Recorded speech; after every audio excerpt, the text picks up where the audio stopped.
Hey guys, welcome back to this place, and if you are new, welcome here for the very first time. I am Carmen, and today we are watching season 2, episode 5 of For All Mankind. I am very excited as always. Last episode, we ended on a little bit of a cliffhanger with Ed ejecting out of the, I don't know, whatever kind of plane he was in. I wonder if it was a test for Gordo to have to try to be calm in like a scary situation. I don't know that Ed would plan something that dangerous, but also it's Ed, so like I wouldn't put it past him. Elsewhere we have what do we have? Danielle is gonna have a command. Her command is involving showing the Soviets / Russians old technology so that they think that that's where the United States is technology-wise, when really we're much further. Like I said in the last one, the Russians will probably do the same, so I don't know that there's a point to it, but I guess PR. Anyway, I'm not going to ramble very much more. Let's just get into it and see what this episode brings. Did they, like, pave that right there? Wow. It's beautiful.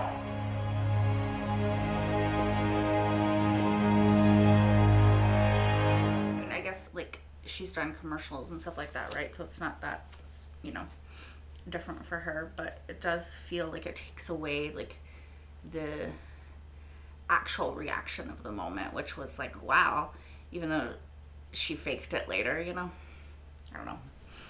Kelly, how long I waited when he went down in Korea. 2 weeks. 2 weeks.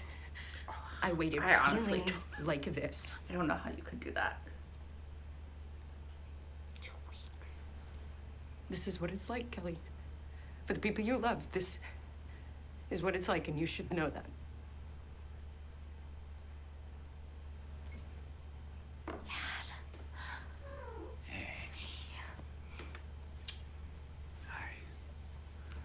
Look at you.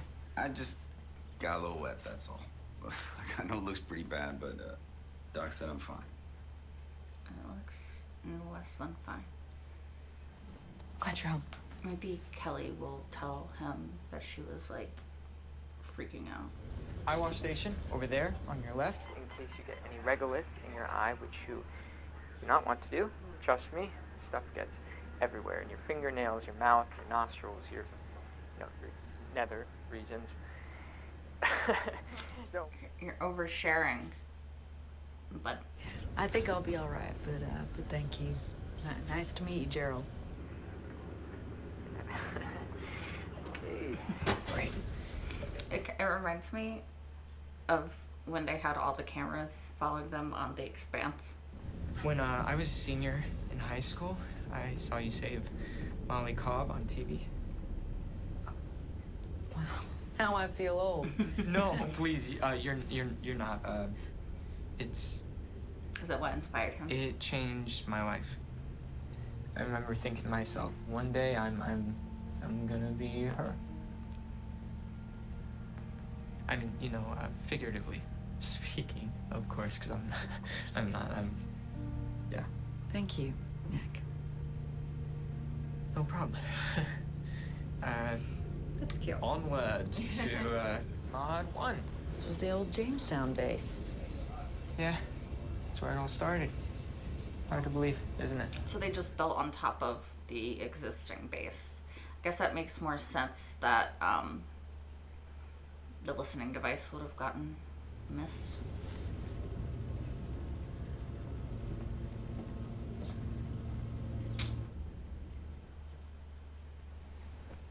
Whose idea was it? Don't look at him. Don't look at him. Give me one good reason why I shouldn't pull both your tickets. I take full responsibility for... Since when? For anything. Molly, listen. Sit down. Now I decide who gets to go up and when. Margot's like, I Molly, like you this. can't. I can, Ed. You were stupid. Both of you. Molly, Fuck up one more time.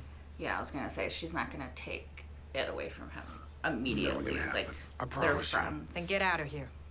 Scram. Yes, ma'am. I think if it was anybody else, she probably would have taken it away from them. I'm in charge of the astronaut office now. Is that correct? Yes, that's correct. All right. So the way I see it, for the next few months, these are my people. And I will handle them as I see fit. They're pilots, not desk jockeys. Things happen. Not everything goes according to plan. Things happen. That's a great attitude. Maybe that should be NASA's new slogan. She's gonna be like, maybe it should. I don't have to justify myself to either of you. Have a great day. I mean, the thing is, like, she's right. You got test pilots, right? Like, people who wanted to push the envelope. So you can't be surprised when they do some fuck up a little bit, do some shit. I wonder how weird it must be to be back in this place after all these years for her, you know? I bet it's changed a lot too, yeah. Fuck yeah!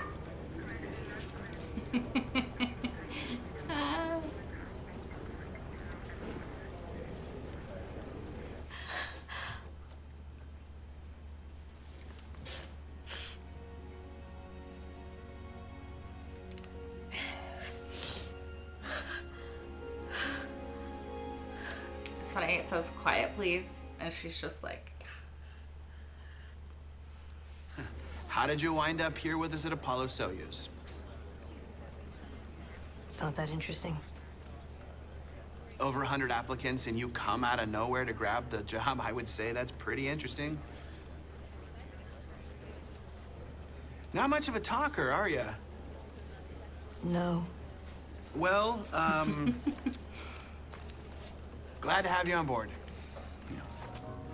Welcome to Apollo Soyuz. Yeah, we got a lot of pilots up here always thinking they know best, so let me just disabuse you of that right now.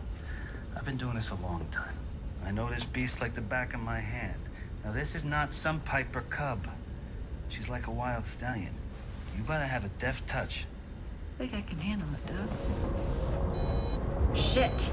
Put your hand back on the ACA and let it switch to P167 automatic. There you go.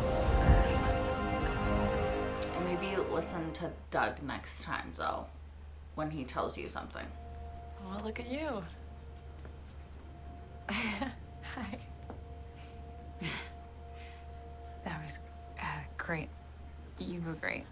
I heard you moved to the moon. Yeah, I bought a condo there. Well, why not? Hi. Hi. Yeah, how feeling? Ellen, this is Elise, my partner. Hi, Elise. I've heard so much about you. We see you in the newspaper all the time. Sorry to interrupt. George wants to introduce you to someone. Oh, okay. Sorry, Oh, no, of course. Go. Nice to meet you. Yeah, you too. Thanks for coming. I mean, Good seeing she you. lives in Austin, which I'm assuming back then was also a more accepting city.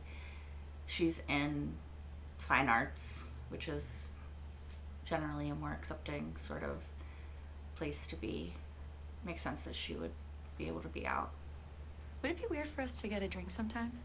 A little weird when you have a girlfriend. No, not at all. I mean, it would be nice to catch up. Yeah. I've got a reading in Amarillo tomorrow, but I'll be back in Houston in a few weeks. Okay. Great. Very cute, and I would love for them to get a happy ending together. It's just maybe not when she has a girlfriend, you know? Like that just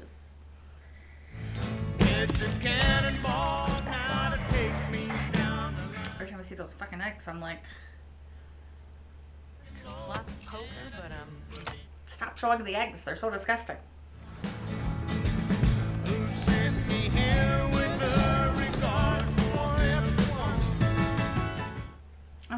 Gordo. He's getting better.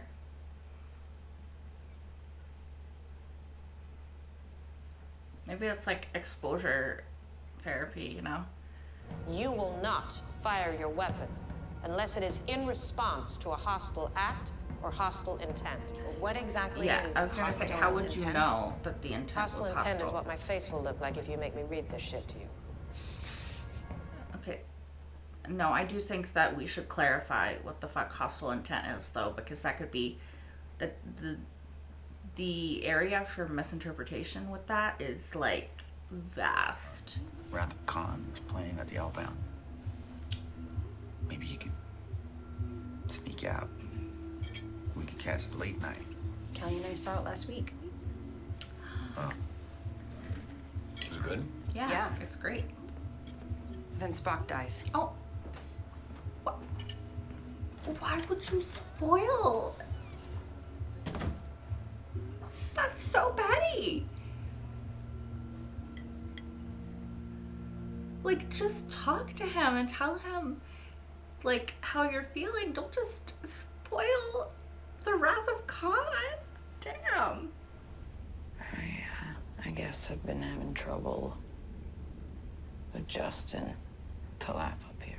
Have you been drinking? You're drunk. No.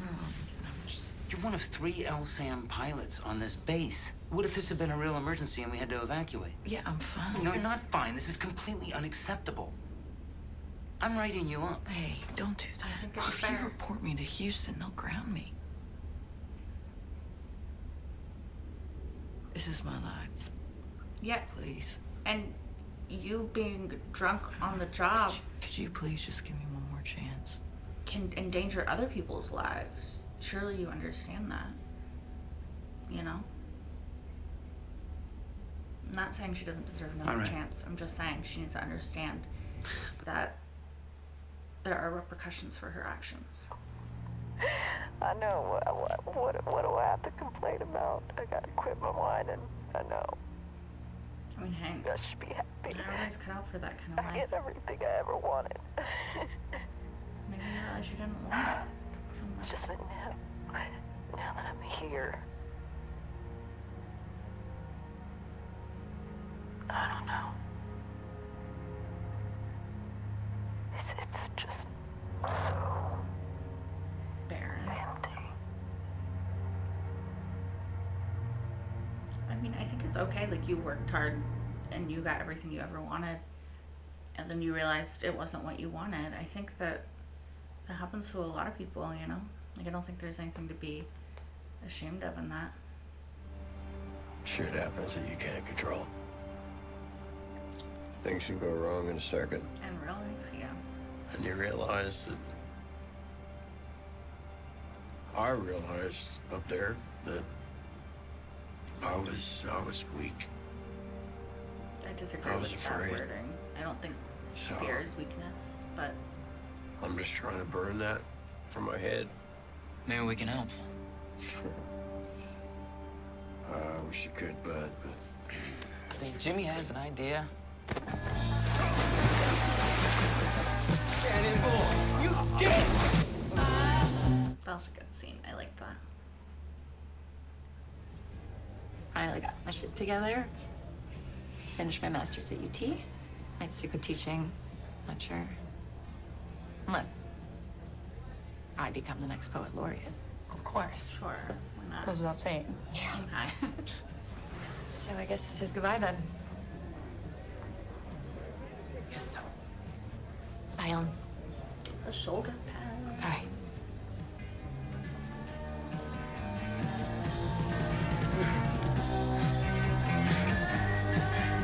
Doesn't look like goodbye to me personally. But also had a feeling that was about to happen, so not surprising. Okay, who was better?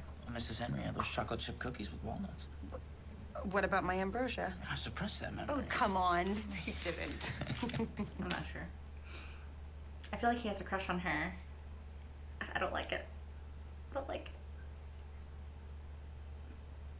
it. There you were, in the middle of the living room, just dancing. By yourself. I've Why never not? seen anyone dance by themselves before.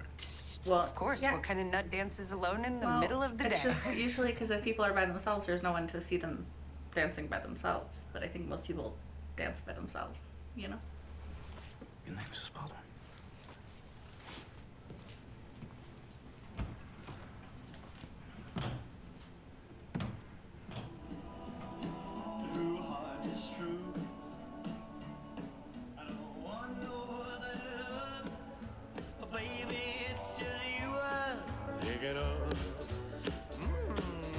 Don't stop thinking of me. Don't make me feel this way. Come on. I like that it seems like that's like a indication that she's feeling joy again, or like allowing small moments of joy back into her life. You know, not that I don't think that she has in the past 10 years, but I think it's just another indication of like doing something she hasn't done in a while and like letting that joy in. Like I said in the last episode, I don't know if I'm just reading too much into it or if they are going to go with like Danny having like a crush on Karen. And I kind of don't want them to. Like I like them bonding in the way that they are bonding, right? As like, this is my friend's mom and his death greatly impacted the trajectory of the rest of my life. Like he said in this scene, like I divide my life into before and after. And I think that if they bond over that and, you know, just the world that they exist in, which is like the world of astronauts and NASA and the military, that other people don't really understand unless you exist in that world, I think that I would be okay with that. Like honestly, I think that like him and Kelly could be cute, like Danny and Kelly. Like I think that could be cute. I would be here for that. But I just, yeah, I don't want them to lean into them being together. Or not them being together. I don't think they would do that. Sorry. I don't think Karen would do that. Him having a crush on her, you know? But like I said, maybe I'm just reading too much into it. I do really like I was just saying, the scene of her dancing because I just like her finding those moments of happiness and joy again. Now, I wish that she would be open and vulnerable and honest with Ed about what waiting for him looks like for her. Like, I just wish that she could maybe try to show him her perspective so that he can understand like how hard the life that they live is for her. Because I don't think that he understands because he's not there. He doesn't see the impact of what him being gone looks like. He doesn't see the impact of what her sitting there for 2 weeks when he went down in Korea all those years ago. Like, he doesn't see what that looks like. The panic, the fear, the sadness, the like, just all of it, you know, like he doesn't see that. So I think that the only way for her to expect him to know what she's feeling in those moments is for her to just tell him, like, it's really hard for me. And I don't think it means that he has to give up his dream of flying. And I don't think it means that he has to live the rest of his life being unhappy because he can't fully live the way he wants to. I just think that maybe it could make him more cognizant of what that does to her. You know, because I think that there's obviously, like, there's people in the military, there's astronauts, there's X, Y, and Z, and then there's the families of those people. And I think that from one side, you can't know what the other side is like unless, you know, someone tells you. I also, and maybe it's because, like, I do reactions, Calvin does reactions, obviously. So, like, maybe it's that. And also, like, I hate getting spoiled on a piece of media, especially if I'm really looking forward to it. But, like, her being petty and spoiling the fucking Wrath of Khan, I can't, that is, that's such, like, that's so crazy to me. And again, maybe it's just because of, you know, this. aspect of it, but I would never, no matter how like upset with Calvin I was, just spoil like a massive thing on purpose and then just like walk out. Like, I can't. But also, I can't lie, I love, like, they've mentioned Star Trek a few times in this show. Love it. I just love the Star Trek mentions. Also, Wrath of Khan, great movie. You should watch it if you haven't. You should watch all the Star Trek movies and the original series because it's great. I really liked the moment with Nick and Tracy in this episode because I think that Tracy needed it. You know, she needs to know that what she's done with NASA is important and that it has an impact and that it has affected people's lives in the positive way, right? So I was really glad to see that moment and for them to be able to share that. I was also glad to see Tracy struggle and then get pushed back for that, right? Because I think it makes sense. Like, I guess I forgot or didn't think about the fact that this was her first time up there, like, in general. Like, I know they literally told us with the Linus thing, but in my mind I was like, oh, it just means like first time in a while. But yeah, like, I think it's really realistic that it, like, especially you've lived your life on Earth for how long, and now there's a huge adjustment to trying to live up there, especially when you existing with everyone up there, like, there's a built-in ostracization. Like, she's being ostracized, but it's built into, I don't know why my brain's not connecting the word that I'm supposed to say, but like, there's a built-in divide between her and everyone else because of the fact that, like, it's being filmed and she's doing these interviews and she gets these special privileges that she didn't earn because she's like a star and all this stuff, right? So there's like a built-in divide between her and everybody else, which would just make her isolation feel that much worse. So it makes sense that she sort of did that. Also, those eggs look fucking disgusting. I know I said it a million times in the episode, but cannot reiterate enough.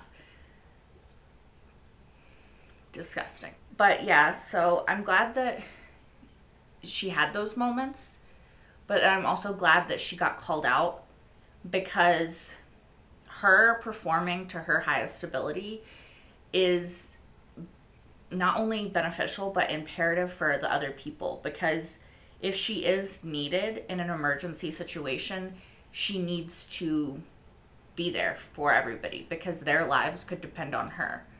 And so I think that it was a good wake-up call for her. Yeah, and I'm enjoying it. I'm really curious, like, especially with like these training scenes with Gordo trying to get in shape and just get mentally prepared to go back. Like, I'm curious as to how that's gonna go. Like, I hope that he'll be okay when he goes there. And I'm curious to see his interactions with Tracy and like what their dynamic is gonna be on the moon. Because I'm not convinced that she actually cares at all about her fiance. We've never seen him. All of her like declarations of love have felt very performative. I was gonna say, does this man even exist? But I guess he's like a star in Hollywood or whatever. But like, I don't know. I don't know that they actually care that much. Speaking of Gordo, I like to see his training. I like to see the moment with his sons. I wish that he wouldn't think of his fear and his trauma as a weakness, because I don't think it's a weakness as long as you, I mean, I don't think that having fear is a weakness. I think that it's a natural human reaction to existing in this world, honestly.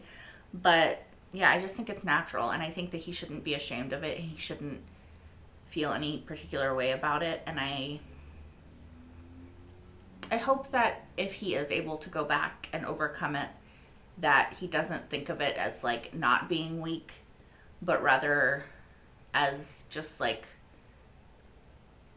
finding a way to conquer that part of himself. But also, like, I don't know. I don't think struggling is weakness, but that's just me.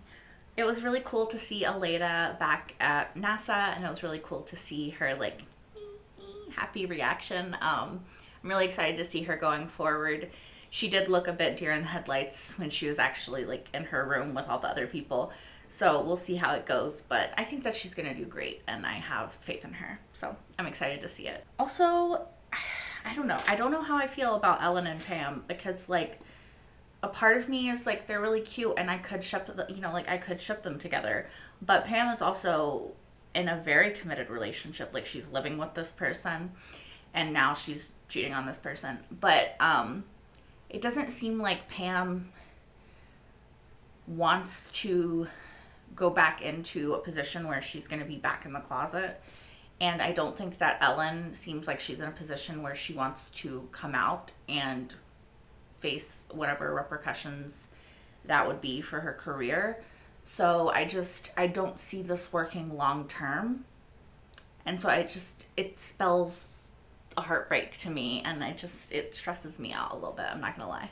And I think the last thing that I want to talk about is the hostile intent / action. Now, hostile action, obviously, like, well, I honestly think that could also be open to interpretation. But hostile intent is just so open to interpretation that it is mind-boggling. Yeah. I'm very worried about their rules of engagement being that they can use the weapons with hostile intent. Because I just think that it's almost going to be impossible for them to know if the intent is hostile and if they're misinterpreting the intent. And I just feel like it is the recipe for a disaster and literally an interplanetary incident. So I kind of am trepidatious, I think that's the word I'm looking for, going into the next couple episodes, because I just don't think it's going to be a good idea. I don't know if Bravo 357 is worth this. I think it's 357. Is it? Yeah. Anyway, I think that's all that I have to say about this episode. As always, another great episode. Another episode where Chantel just did brilliant and her acting was incredible, as always. Oh, one last thing real quick before I go.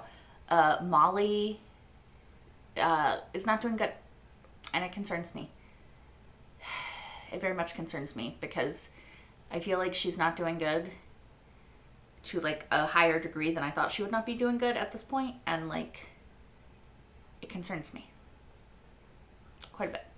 Anyway, thank you guys as always so much for watching. If you want, you can watch episode 6 right now over on Patreon if you're watching this on YouTube, as well as my entire full-length reaction to this episode and all the episodes that I have watched thus far of For All Mankind. That is over on Patreon as well, which is linked in the description down below. If you want, you can also like, comment, and subscribe to this channel, because it really helps me out and it helps me to keep making videos for you guys. So what else? There was something. Wait, I feel like there was something else I was gonna say. Oh, Molly giving them like a little slap on the wrist. Honestly, like,